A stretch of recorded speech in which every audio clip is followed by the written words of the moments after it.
여러분 안녕하십니까. 글을 말로 풀어드리는 박재일의 직설사설입니다.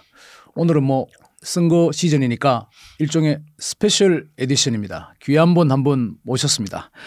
우동기 국민의힘 지방살리기 특별위원회 위원장이십니다. 오늘 선거에 관한 것과 그리고 대구 경북에 집중하고 계신 것 같은데 TK의 어떤 공약이랄까 이런 것들을 중심으로 해서 한번 대화를 나눠보도록 하겠습니다. 안녕하십니까? 예, 안녕하십니까? 예. 먼저 단도직입적으로 한번 여쭤보겠습니다.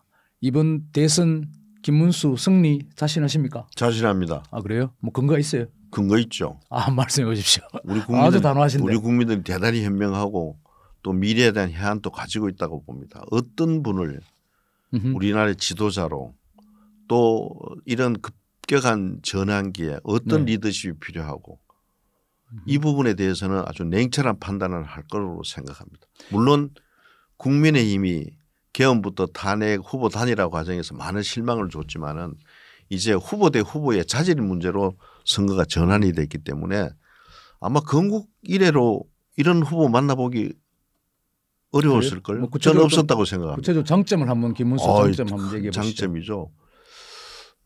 저는 고등학교 때 김 후보를 만났어요. 저는 1학년이고 김 후보는 고등학교 3학년이었는데 저는 대고등이고 저희가 경고고. 경북고등학교. 제가 재수 일을 하다 보니까 그 친구들이 제 친구고 이렇게 얽히고 이랬는데 그때는 그렇게 특별한 인상을 갖질 못했어요. 그러다가 제가 교육감 할 때 전화가 왔었어요. 내 대구에서 정치하려고 지금 이사 가고 있는데 교육청에 들리겠다 그러는데 내다 보니까 이삿짐 차를 끌고 교육청 마당에 들어왔더라고요. 본인이 직접요? 네. 그래가지고 교육감실에서 만나서 트럭을 몰고요? 그때 내 택시였던 것 같아요. 교육청으로 와서 대구 교육 문제에 대해서 거의 한 1시간 정도 이렇게 하면서 옛날 얘기도 하고 했는데 또 그런 과정을 겪으면서 이제 대구에서 많은 얘기들도 나누고 경기도지사에 했던 역할들 그때 저는 어떤 인상을 가졌냐면은 저 사람은 경기도지사 하면서 중앙집권론자다. 이 지역 경제력에 약화를 가져온 사람인데 정치 되겠냐고 그랬어요. 수도권 좀 옹호론이랄까 이런 오해가 있었죠. 그런데 이번에 윤석열 정부 들어서고 자기는 노사정 위원장 나는 이제 지방시도 위원장 발령 받으면서 거의 일주일에 한 번 많으면 2번씩 밥을 먹고 이런저런 국가 돌아가는 많은 걱정들을 했는데 사람이 엄청나게 새로운 걸 많이 발견했어요. 나이 1살 차이고 그렇지만 정말 존경하게 되었습니다. 저도 교육감 할 때 그런 대로 공익과 공직자로서의 임무, 책무 이거 좀 챙긴다고 챙기면서 생활한 사람인데 저는 도저히 따라갈 수 없겠더라고요. 좀 DNA가 다른 것 같아요. 사람이. 청렴 이런 쪽은 좀. 청렴 그것도 의식적인 것이 아니라 굉장히 그런 것은 어떻게 하려면 굉장히 불편하고 힘든데 그렇게 전혀 없어요. 그는 하도 후줄근한 옷을 입고 임명장 받으러 왔길래 내가 남대문 시장 가면 10만 원 주면 사는데 옷 좀 바꿔 입으라 그랬더니만 정말 남대문 시장 가서 옷 바꿔 입고 왔더라고요. 그래서 볼수록 뭐랄까 어떤 면은 완고하기도 하고 굉장히 헌신적이고 또 일을 할 줄 알더라고요. 그래서 그런 것들이 지나면서 참 이런 사람도 있었나 그런 알겠습니다. 생각 속에 이번에 결심을 하길래 저도 같이 사표를 내고 정말 이런 사람을 우리 대통령 하나 모셔봤으면 좋겠다. 그런데 지금 여론조사는 좀 밀렸는데 지금은 깜깜이 이제 여론조사를 시점에 발표할 수가 없으니까 그런데 어떻게 저는 충분히 아마 이번 주말 아니라면은 벌써 골든크로스 시작됐지 않나 이런 예측도 합니다. 왜냐하면은 대구 경북이 매우 낮았고 또 그게 어제 유세 현장에서 보면은 대구 경북 열기도 대단히 뜨거웠고 특히 저는 호남에서 희망을 찾았어요. 그거 어떻게 해요? 2주 전에 저는 왜냐하면 우리 지방시도위원회를 하다 보니까 지방 조직들이 있고 해서 2주 전에 호남을 한번 갔더니만은 지난 총선 때 국민의힘 후보들이 선거운동하는 거하고 지금 대선의 방법이 다르더라고요. 전에 이분들이 이 판넬에 구멍을 이렇게 뚫어 가지고 이런 얼굴을 감추고 다니더라고. 그래요? 운동하는 거를. 좀 슬프네. 네. 정말 그래서 어디 독립운동하는 것처럼 절대 내세우지도 않고 있는 둥 마는 둥 그랬는데 광주 들어간 입구부터 뭐 율동하고 뭐 마이크 틀어놓고 굉장히 활발하게 운동을 하고 자신감 있게 한다. 아이 그럼요. 호남에서도 선거 운동을. 그것도 또 한 20명 이렇게 같이 만났는데 그중에 지금 요번에 이낙연 전 총리가 이끄는 당원들이 한 반대더라고. 아 이낙연 참 전 총리가 이쪽으로 왔죠. 그게 참 민주당으로서는 뼈아픈 구석인데. 그때도 오기 전이었어요. 오기 전이었는데 그분들 오셔가지고 선거운동에 더 적극적이더라. 그리고 또 하나는 목포를 갔더니만은 목포의 기업인이 네. 선대위에 직책을 맡기가 어렵잖아요. 그럴 수 있겠죠. 예. 대구도 그렇거든요. 네, 기업인들이 선거에 직접적 개입을 잘 안 하는데 아니 드러내놓고 하더라고. 내가 놀래서 어떻게 그래 할 수 있냐니까 이제는 다르다고. 김문수 후보는 다르다. 영호남의 어떤 지역 감정이 좀 이제 많이 희석이 되는가요? 아니 그것도 그러니까 또 따지고 보면은 반반이잖아요. 반쪽 반쪽. 그게 무슨 말이죠? 부인이 순천 출시잖아요. 설한영희 여사께서 사실은 호남에서 보면 순천여고 뭐 21회라든가 제 기억에는 몇 년 잘 모르겠는데 제가 기억은 순천에 그 순천시장 얘기를 들어보면 천남들이 사는데 아주 인심 잃지 않고 그래 잘 살아요. 그리고 천남이 살고 있다. 호남으로 보면 김서방이잖아. 뭐 그럴 수 있겠죠. 그것도 어떻게 보면 이재명 후보하고 호남 무슨 관계가 있을까요? 네? 정치적으로는 뭐 네트워킹이 돼 있다는 거죠. 그쪽 광주 5.18 때 뭐 했을까 그 양반. 물론 정당의 지지도로 보면 그렇게 되겠죠. 그래서 그런 부분들이 광주의 호남의 분위기를 바꾸고 있다. 야, 이 영호남 정당에 갈라놓은 이게 사람의 문제가 아니잖아요.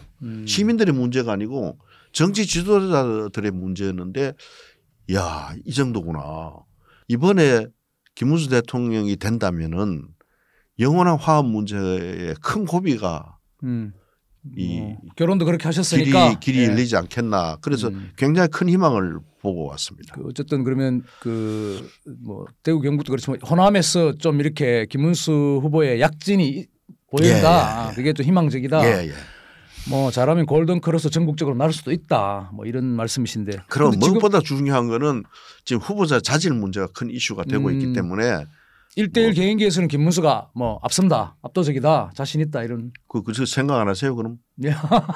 제 입장을 말씀드리게 오늘 뭐 부동기 총장님 말씀, 위원장님 말씀 듣는 거니까. 근데 저건 어떻게 돼요 그러면? 이준석 후보 뭐 며칠 전에 뭐 국민의힘 내부에서는 그래도 이준석하고 단일화 한다. 민주당에서도 여기 김민석 의원 한번 보셨는데 김민석 의원도 뭐 그쪽에 결국은 단일화 하지 않겠어요? 저한테 반문하던데. 우리 어제 저녁에 될 줄 알았어요. 그래요? 예. 찾아간 날.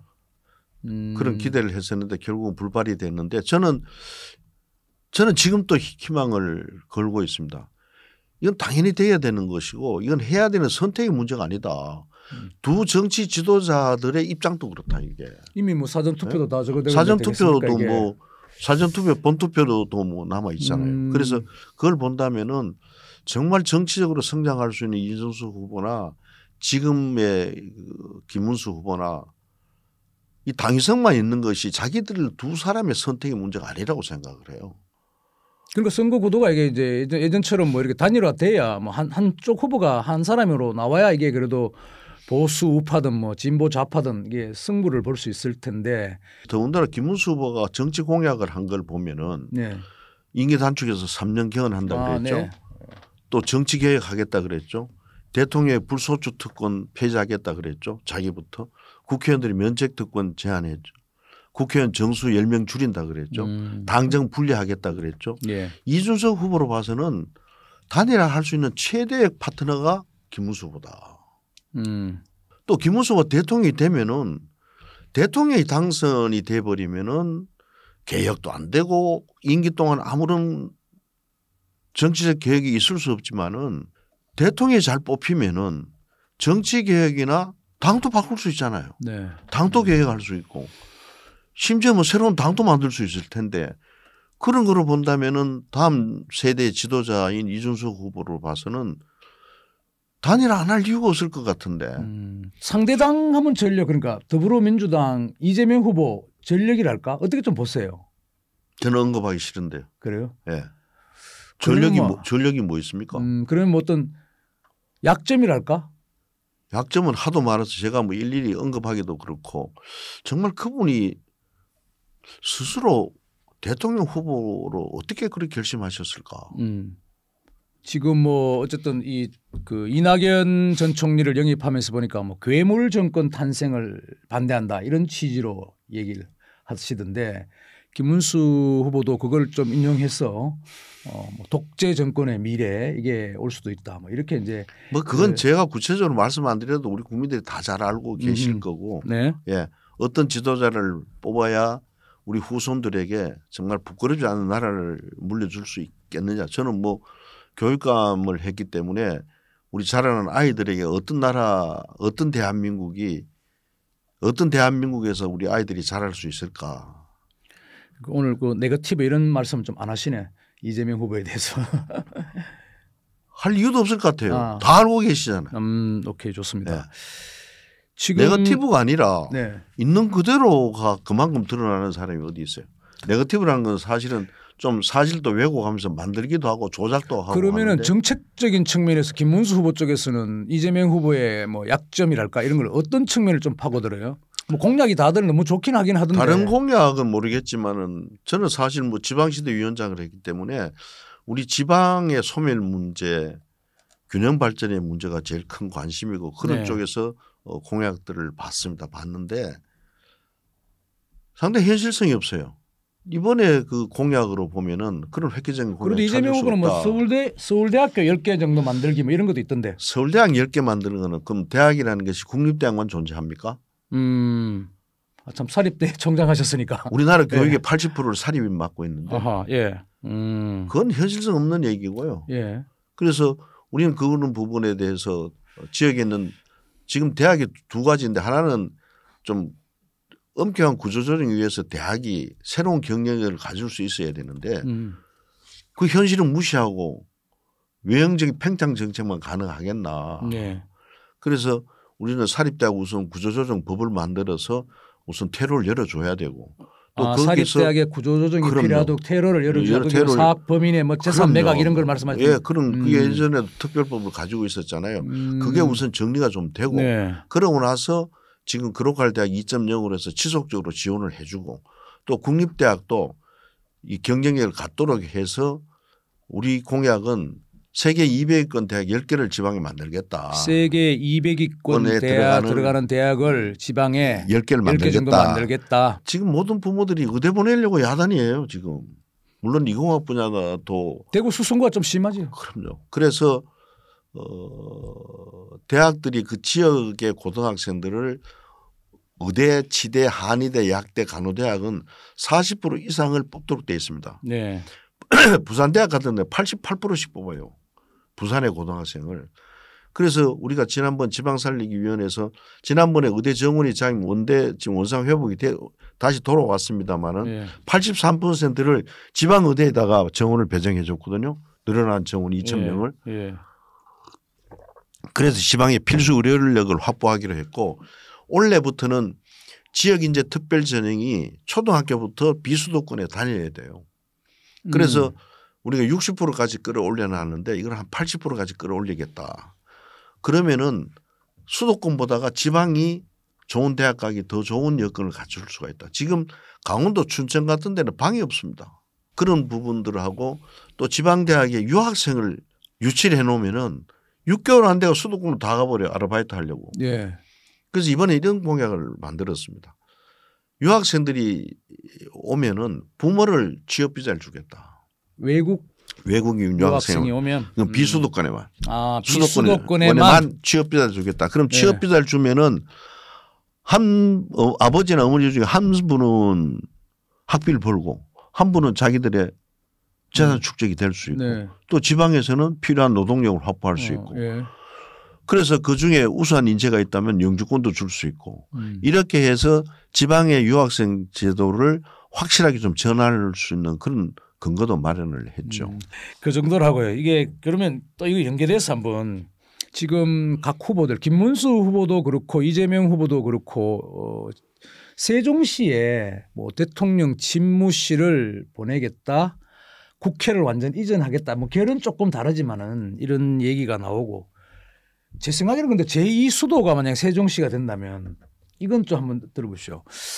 안 그래도 지방 뭐 광주든 부산이든 대구든 지방의 그 전통 도시들이 서울 일극 중심에 시달리고 있는데 세종도 다시 제2수도가 된다면 또 하나 버거운 상대가 등장하지 않을까 이런 그렇죠. 생각도 좀 그건 어떻게 생각해요 솔직히. 맨 처음에 그 노무현 정부 때 세종으로 행정수도 이전할 때는 제가 엄청 반대했습니다. 단체까지 만들어서.